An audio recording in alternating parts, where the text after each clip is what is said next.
So I know weird angles once again, but I'm trying to show where this kennel is and how it's going to be set up, why I'm doing it. It's going to be a hot mess because I'm in the chicken coop. It was not designed for filming. It was definitely designed for keeping chickens. But I noticed over the last couple of weeks, a lot of our viewers are fairly new to gardening, homesteading, and raising animals. And so I kind of wanted to explain a little more in detail what I'm doing and why I'm doing it the way I am. So the first thing you need to know about me is a lot of things come up last minute, as well planned out as I can be, and how I plan out a lot of things far into the future. There are a lot of things that I do spur of the moment too. So one of those big things was that I went to get a pair of geese today. One of the homestead families that we buy our poultry from messaged me and said, hey, I have some chickens if you're interested. And I said, well, I don't really have the space for the meat chickens, as much water has been on our land lately, but I'm really interested in a pair of geese. So I got a really amazing deal on a pair of geese, and so I went to pick them up. When I got there, I realized that the chicks they had were 3 weeks old, so they only have about 3 to 4 weeks, probably 3 weeks, knowing when I like to process, until it was time to process them. That means that I can feed them out for about $25, because I just need 25 pounds of feed maximum, and if I have anything left over and need more, no big deal. So what I went ahead and did is get a 25-pound bag of feed. That's this right here. Now, I know a lot of people like to feed a certain way. They like to feed organic and all of that. One day I'd like to kind of look into different feeds, but I'm going to be really honest and say right now I just don't have the money to heavily invest in a really expensive type of feed. So what I did was grab a 25-pound bag of MG, that's this, starter grower. That's a higher protein feed that's going to be enough to get my chicks through the next 3 weeks, no problem. And the big thing is that I wasn't expecting to get chickens, and it's incredibly cold right now. So what I'm actually doing is putting them in this giant kennel out here in my coop, because my coop is just way bigger than a normal person needs a coop, and that's because I like geese nested. And ducks like to nest on the floors, and I let them nest in this coop. This coop is 64 square feet. So it is just a massive coop. Originally it was only 4 foot wide, but we came through and extended it another 4 feet wide so that it's a lot bigger, double the width that it was originally. And so I can fit one of these giant dog kennels in here, no problem.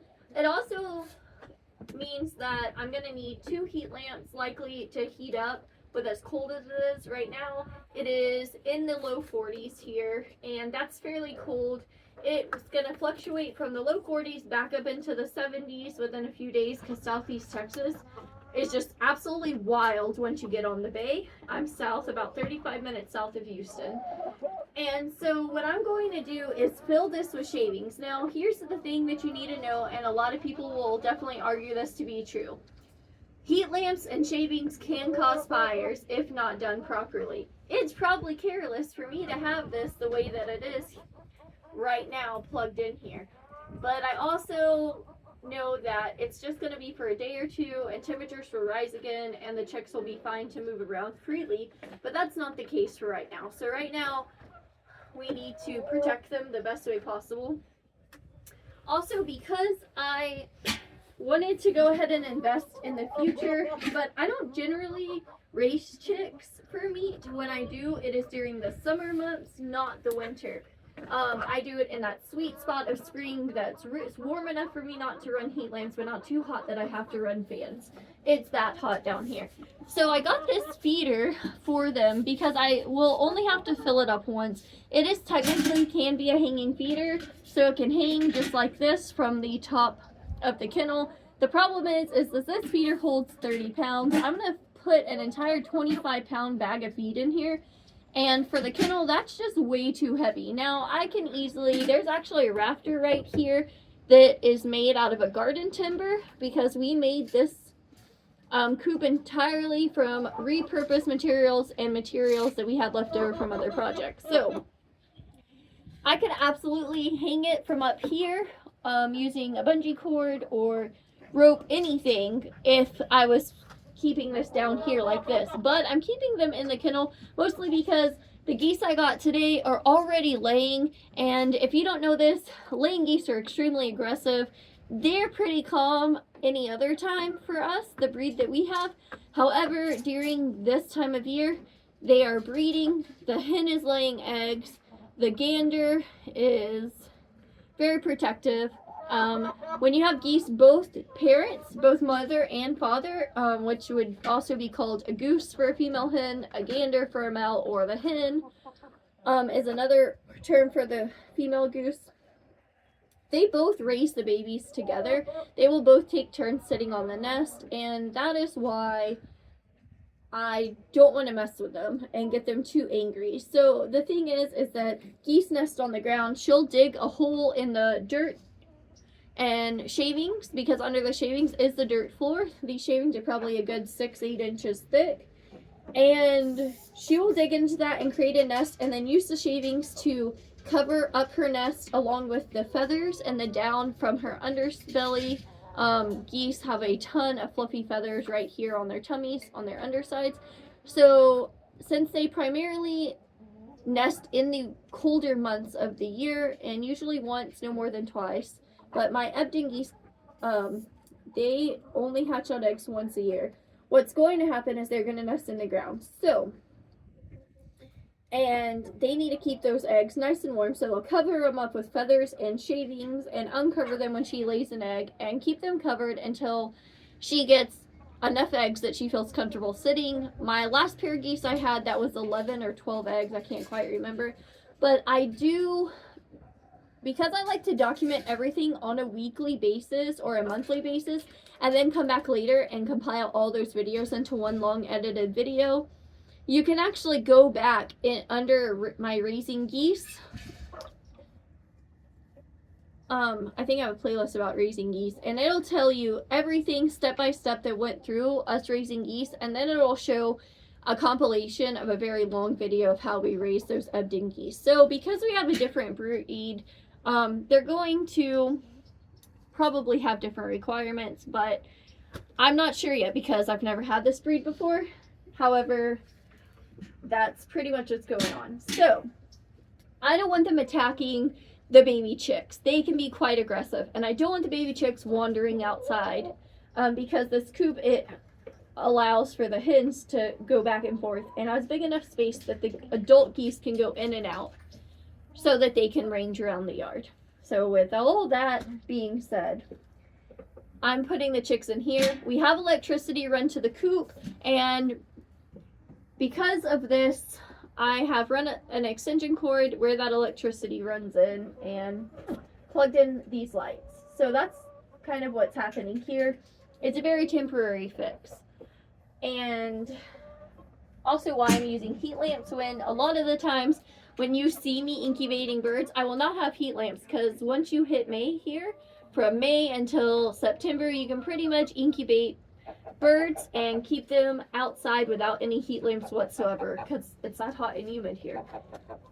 So with that being said, I'm going to fill this whole kennel up with shavings. I really like to use large flake shavings because these goofy birds will come in here and they will eat all these shavings out and make themselves sick. And yes, people have lost meat birds and regular laying hens, chicks, and little chickens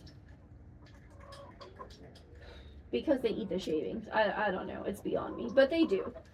And however, because of the cold spell, people tend to panic buy, and also they have a need for shavings that maybe they don't have during the warmer times. So what they did was go buy all the large flakes for their other animals, and so all that was left is really tiny flakes. So I'm just hoping and praying and thinking, like, please do not let these little chicks eat these tiny little shavings. But we'll see what happens. technically the shavings that I got are for horses. It's this horse bedding. The reason I use shavings is that I like to use the bedding that my animals use and reuse that back in my garden walkways to build soil and also in my garden beds. And I noticed that one time I reused hay that I gotten and everything started dying, and for a while I just could not grow anything in those garden beds. And we actually had to completely break them down and stop using them. And that's happened to me twice. Once with hay and once because I used horse manure that had fully composted.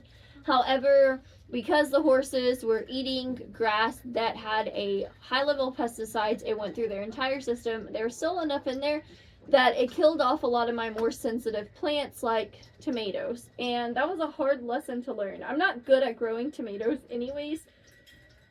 So anything that can make that harder, I do not need.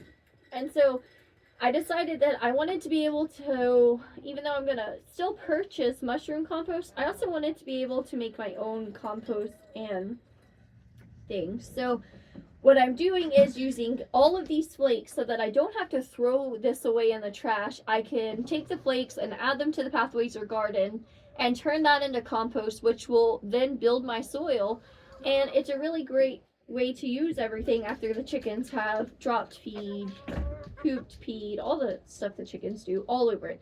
Then I scoop it out and reuse it in the garden and in the walkways to make them taller so that I can have nice even walkways, because I've went on this a few times before, but if you don't know, I have a child and she is in a wheelchair, and so pebbles and gravel and things like that cause the wheels to spin. It's not easy to get across, so making the ground as even as possible where we can kind of keep it nice and mowed by allowing the grass to grow over the shavings, and that'll break down into nice soil, which can either, if someone else uses it, can be grown in, or it can be used as a pathway during the summer when my daughter is outside more.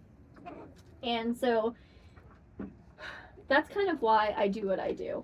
I know that if you guys have been doing this for a while, you probably think that I'm talking way too much, and that's okay. This video is not really probably for you. It's more for people just starting out who really want to know what's going on and why I'm doing all the crazy stuff that I'm doing. And this is why.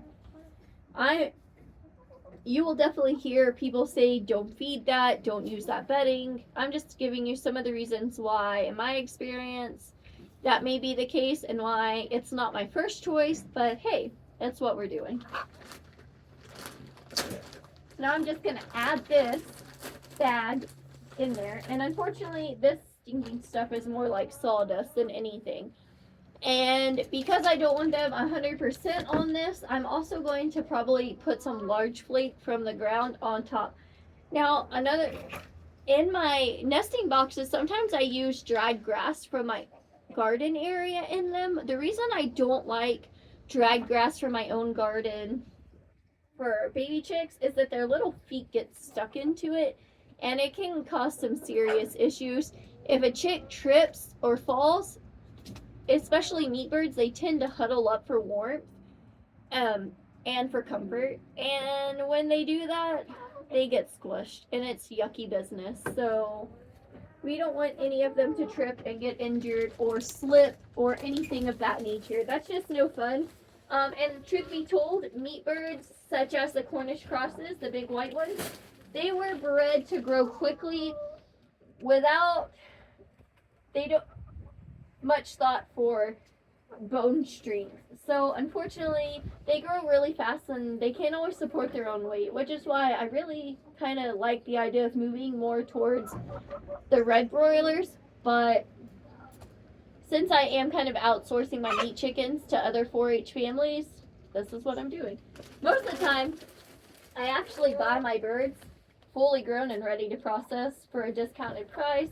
That gives back to the families that are growing all of their birds for the shows and puts some money back in their pocket, but also allows me to get birds at a little bit better price without having to put all the time and effort into raising them. That's pretty cool, in my opinion.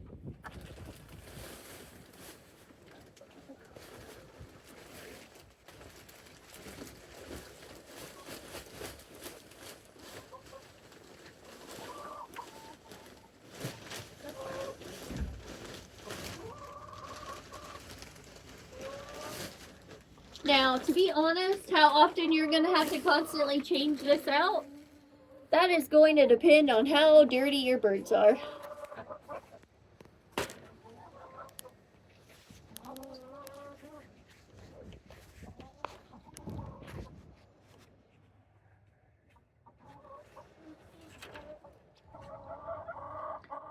So, in a scramble to get all the little chicks in warmth, because obviously I wasn't expecting to buy chickens today, but I mean, somebody offers you chickens for $3 each and they're halfway grown, you take that offer. Don't listen to me, I'll get you in trouble. But anyways, my husband came in here to tell me that I'm going to learn how to use a carpet cleaner today because the little boxes I have the chickens in have leaked and they have used the bathroom where I've set them. Yay. Okay, so what I'm going to do now is spread all of this out.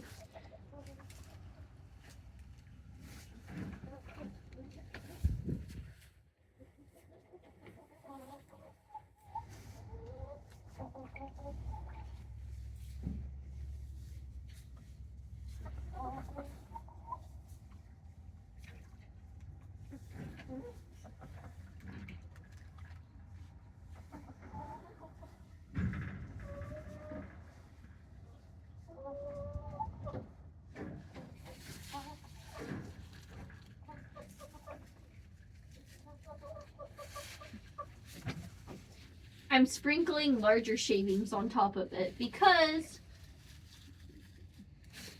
they're actually probably likely to eat the small shavings, unfortunately. So just trying to put some cleaner shavings on top that are big enough that maybe they will smush this down and not eat all the shavings and make themselves sick. Maybe.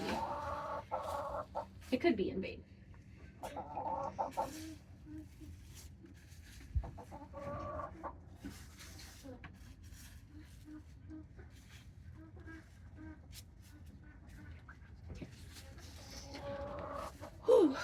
Now, I also want to make note, guys, a lot of times, 90% of the time, maybe 100% if you're a little more on biosecurity, you're not just going to take chickens and geese from just anybody and you're not going to just put them in your coop. I know this family, I know their animal husbandry practices. I've been buying from them for quite some time. I know how and where they show. I'm not buying from a stranger, someone whose animals I don't know. I know these animals are clean from disease, so I feel comfortable putting them in with my animals. If you are buying from someone that you do not know and is not tested, and even if they are tested, I highly suggest you quarantine those animals before you stick them in with your animals, because that is a very quick way to introduce disease and kill or make everything very, very sick. So, I'm just putting that disclaimer out there. In case you see me doing it, does not mean you should do it. There's a reason I'm doing it. Do that at your own risk. Just a little warning.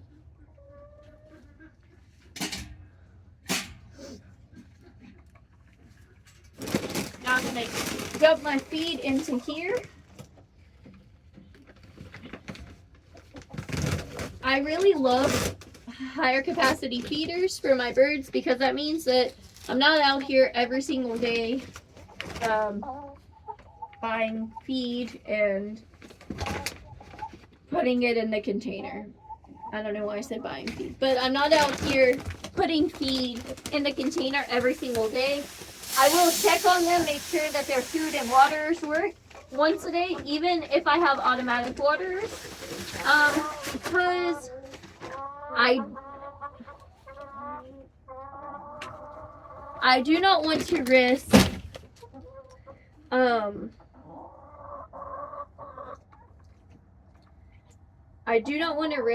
the feed clogging up the feeder and it not coming out. We live in a high humidity area. The feeders do get clogged because of the high water content, making it stick together and sometimes mold. It's wintertime, so I'm not worried about that. And it's cold right now, so I'm really not as worried. Another thing is with the waters, even the nipple waters and the cup waters that are automatic, they do get clogged. You need to make sure that that's not the case. I'm getting a little nervous. I hear my geese. They just scared one of the chickens, which in turn scared me. They want to come in here. It's, from my experience, my female geese usually lay their eggs closer to evening and nighttime. My last goose, she laid them in the middle of the night every night. And so they probably want to come in here and nest. I'm going to have to get something to hang this feeder, which I will hang it like right here, because what happens is when this is flat, the feed doesn't come out, but the moment you lift it up, because it's a hanging feeder, all of the feed comes out right underneath here and it dumps into this part so they can get food. And I wonder why it's dumping under. Oh no.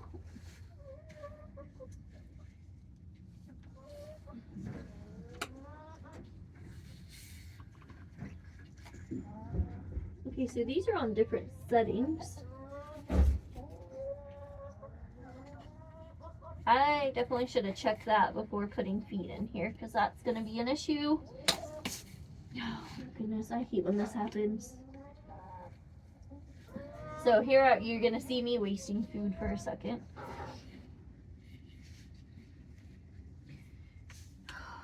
So the issue is, I don't know why, but I guess it slipped out, one of the metal hooks for the feed, and now my feeder is just dumping feed everywhere. Hot mess. What's up, girls?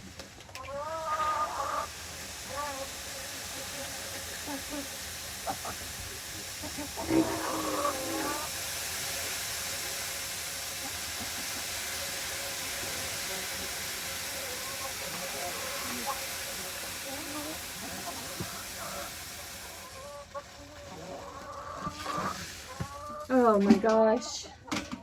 So there's your proof that no matter how long you've been doing this, you still make mistakes, and that's okay. So if you're definitely new to this, don't make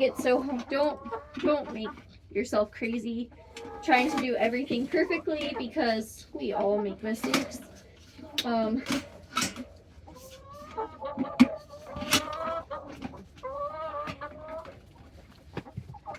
I can't get that one will not go on the setting I have the other ones on. So what I'm going to do is put the other ones on a different setting.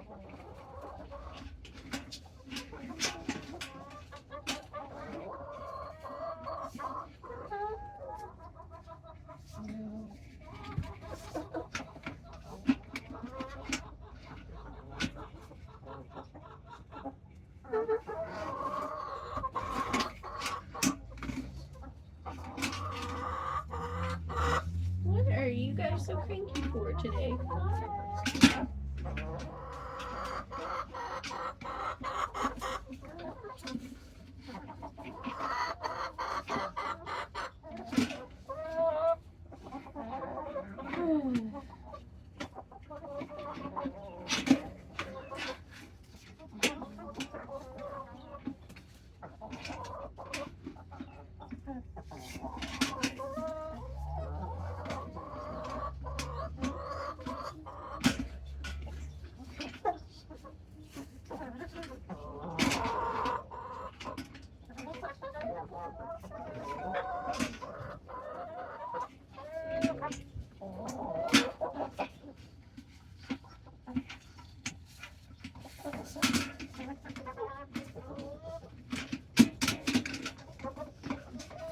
Okay. Hey, that is not okay. I have a couple of older meat chickens that are at that age to be processed, and they're the last that I have from the previous batch because they were small, so they need more time to grow, and they're actually in here knocking over the feed. So I had to take this completely apart, because what has happened is the hook has actually gotten stuck way down there, and in a way that it shouldn't have. so it was not doing what it was supposed to and setting properly. Because this feeder is designed not just to hang, but to be able to set on the ground. And that way the feed comes out the bottom. And that's why when it got stuck, it was acting crazy. And that happened. I should have checked it better, but I guess it fell down when I added the feed from the way that I had it setting.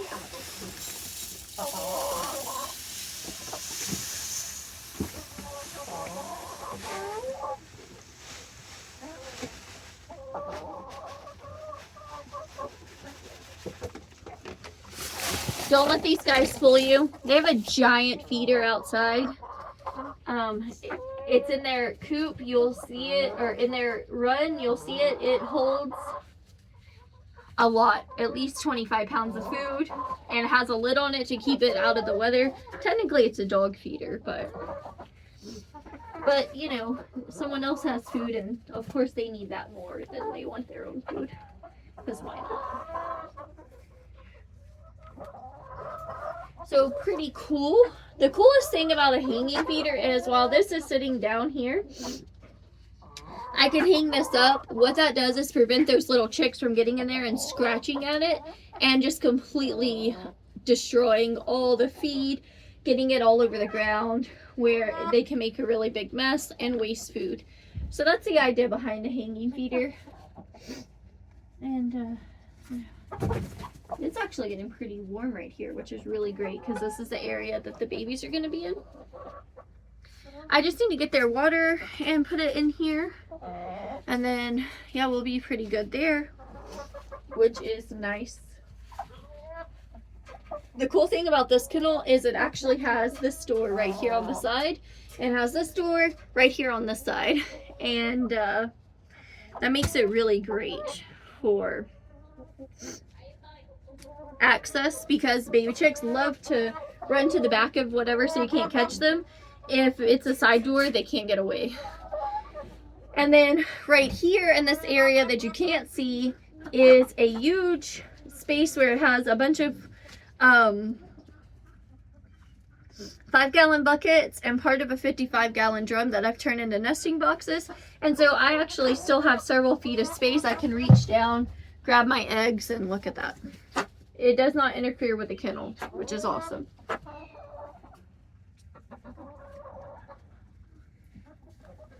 Check this out.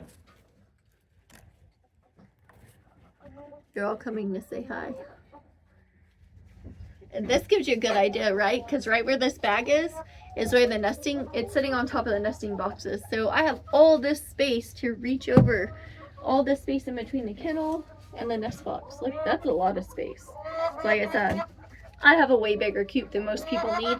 I also have ducks and geese that I'm keeping and allowing to nest in here in the floor of the coop. So that changes things.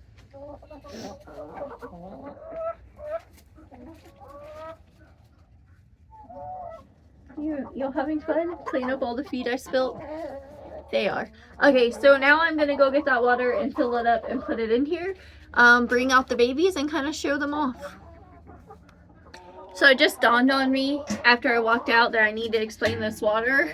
It's a fountain water, which is really cool. It has this handle to carry it after you fill it.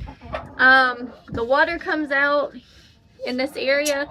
What happens is when you put the lid on, it presses this in and allows water to come out until it covers the holes, and then water stops flowing.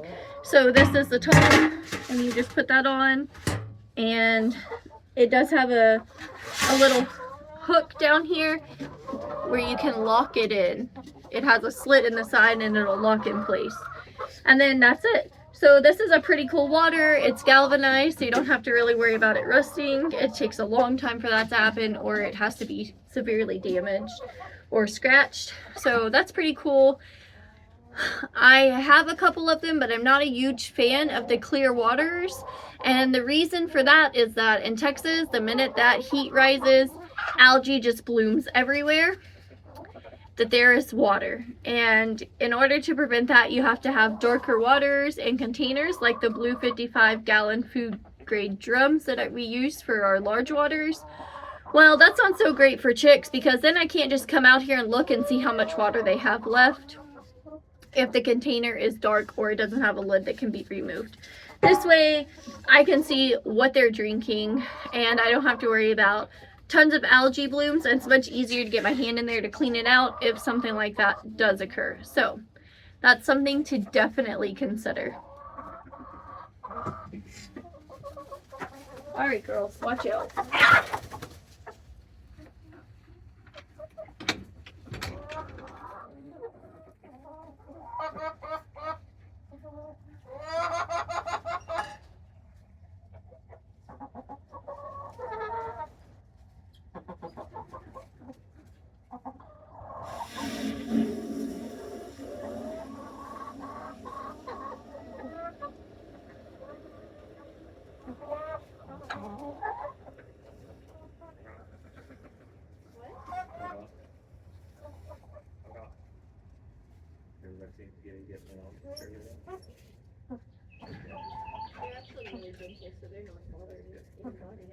Hi guys.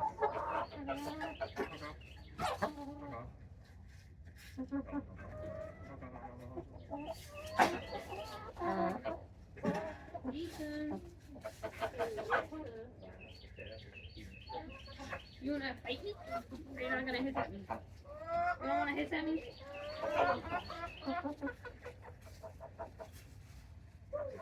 Lifting all of this stuff, I tell you what.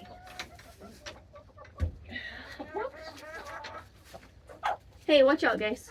These girls.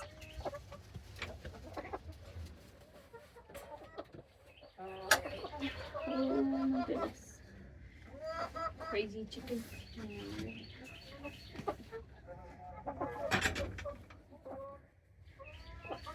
You're gonna attack me, Jake.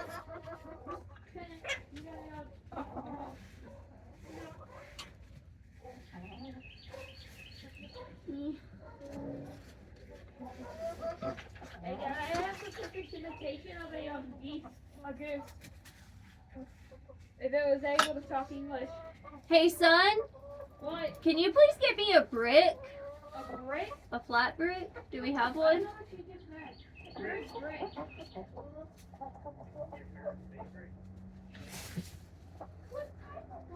A flat brick. Yeah. Where's a flat brick gonna be?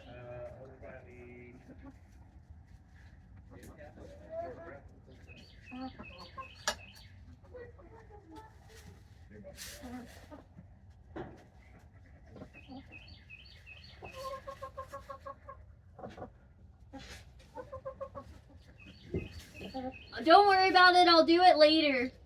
Okay. Yeah. It's all warm and I got scared.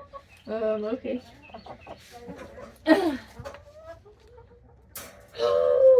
Okay guys, I'm gonna be real and say this is not gonna be fully set up just because the shavings can get into this water the way it's setting. So I'm actually gonna get a flat brick and put it underneath that water so that it cannot leak into there. But also, once again, this is a hanging water. It can be hung from up here on the rafters so that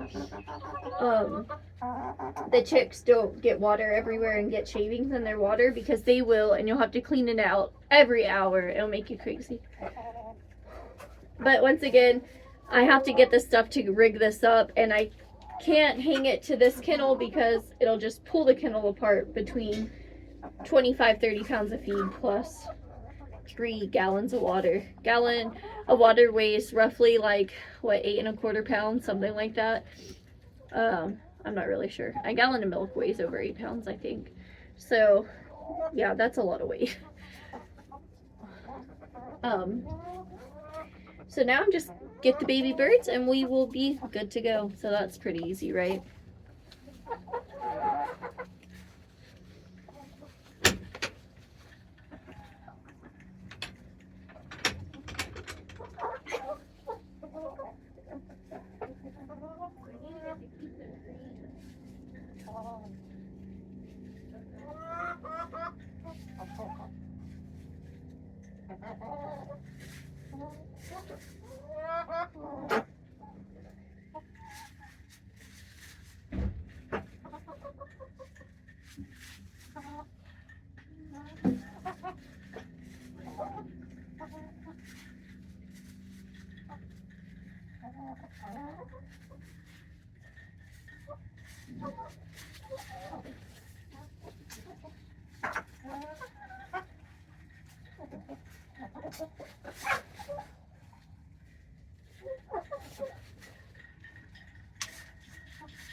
We weren't expecting to get chicks, I said that, right? So these guys are an Amazon Prime box because that's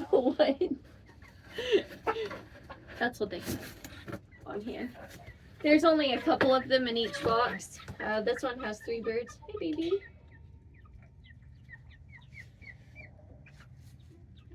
This is it. These are our chicks, guys.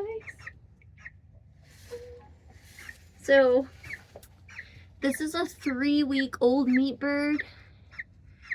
Isn't that cool? That's what they look like. Besides the marking on the head, that's something we do for show.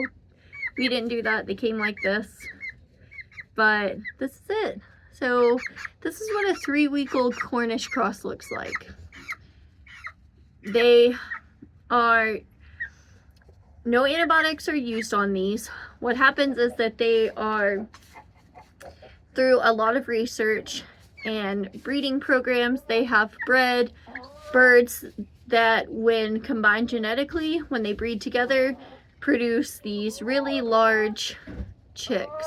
And so it's something that's really hard to achieve as a backyard homesteader or flock raiser.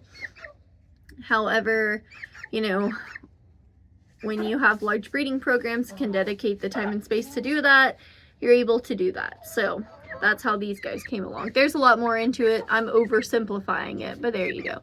So you can see right there how they're designed to have a lot of meat on them. The reason that their feathers don't grow in evenly has to do with genetics. When they're older, they tend to have a lot more feathers, but this baby's growing.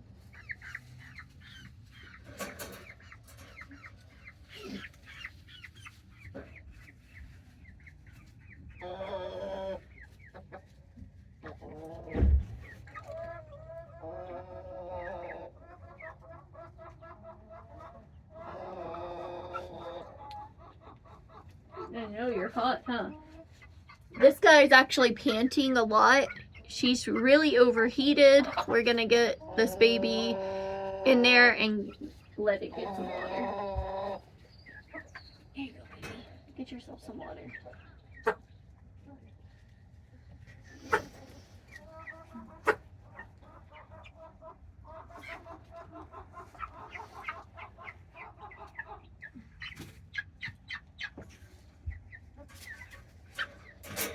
So that's it. You see them.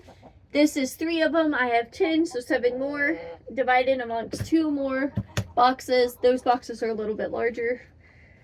And there's some hay in it for bedding. So that's what they had on hand to add to bedding. So this is it. It's nothing super fancy or crazy.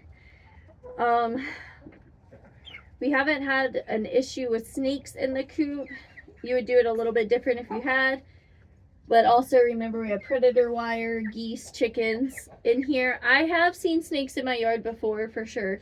I have seen snakes in the chicken pen. But to be honest, the only time I've seen snakes in the chicken pen are when my chickens were fighting over them because they found them and wanted to eat them. So there's that. Chickens will eat snakes, frogs, lizards, you name it. Dog poop, all the nasty stuff. Chickens will find it and eat it. That's what they do. So this is it. It's nothing too crazy, nothing too fancy, but It will work if you are just starting out and need something quick. Kind of explain why we're doing it. I don't recommend, running all these stitching cords or whatnot. It just kind of is the hand we've been dealt today, for getting unexpected chicks. So, woo, girls, what are y'all fighting over? They're down here by my feet, the laying hens, fighting over, I guess, the spilled feed, because who doesn't want to treat that the chicken lady has. So that's it. I hope this kind of explains a little bit of what I'm doing and the why. I'm just gonna go grab the rest of the chicks, put them in here, and then I'm going to clean up all of my mess, the bag, everything else.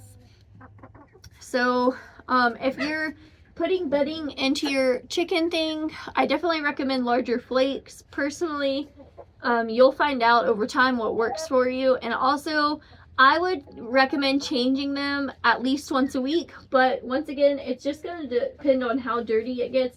If you see large areas of poop forming, if the bedding gets too wet, you need to change that out. It needs to be dry and it needs to be clean, so that's something to consider. If you're not sure, start by cleaning it out every other day, every 3 days or so, until you kind of get the hang of what to expect. And as always, I think Google, YouTube, all of those are great resources, and it's much easier to find content on what you need to do than it used to be. Honestly, sometimes that's how I still learn stuff, and when I can't find content and I figure it out, I make content for it. So if you have any questions, feel free to ask. I'll answer according to my own experience. That is the best I can do. And if you think that I talk too much during my video, yeah, you're right. I love talking. So thank you everybody for tuning in and checking out what crazy thing I am doing today. And I look forward to showing off my new mating pair of geese and their nest and creating a wonderful playlist for that. I'm really excited about geese. It is like, kind of excitement, if that makes sense.